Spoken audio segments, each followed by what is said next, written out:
Ang pagpili ng mga tamang kasama o kasama sa buhay ay mahalaga para sa ating tagumpay. Narito ang 5 aspeto na dapat isaalang-alang sa pagpili ng mga kasama na makatutulong sa iyong pag-unlad. Una, supportive at positibong tao.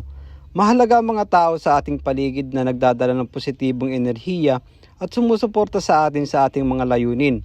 Ang mga supportive na kaibigan at pamilya ay nag-uudyok sa atin na ipagpatuloy ang ating mga pangarap. Kahit na may mga pagsubok, sila ang nagbibigay ng lakas ng loob sa mga pagkakataong tayo ay nag-aalinlangan o nahihirapan. Pangalawa, may sariling layunin.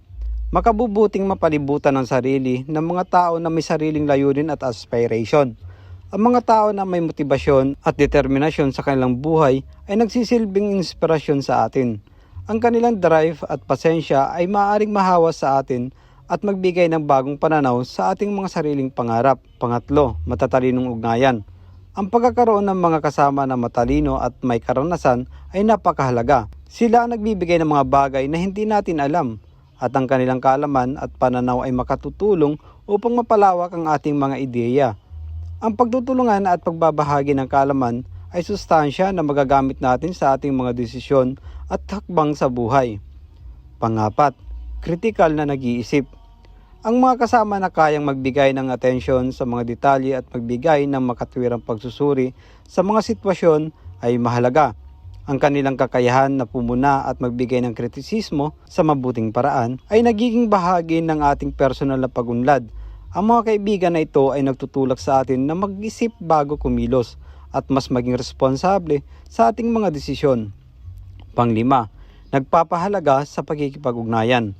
Ang mga tao na may magandang pakikipag-ugnayan at makakatulong sa pagbuo ng mga koneksyon ay isang asset. Ang pagkakaroon ng mga kaibigan o kasamahan na may malawak na network ay maaaring magbukas ng mga pintuan ng oportunidad.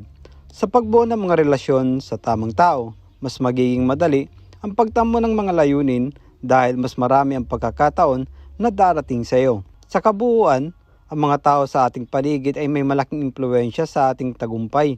Ang pagpili ng mga kasama na supportive, may sariling layunin, matalino, may kritikal na pag-iisip, at may magandang kakayahan sa pagkikipag-ugnayan ay makatutulong sa iyo upang mas madaling maabot ang iyong mga pangarap at layunin. Sa huli, ang tagumpay ay hindi lamang tungkol sa ating sariling pagsisikap, kundi pati na rin sa mga taong kasama mo sa iyong paglalakbay. Muli, ako si Andy Raffol na nagsasabing, huwag mong hayaang matapos ang isang araw na wala kang bagong kaalaman na matututunan.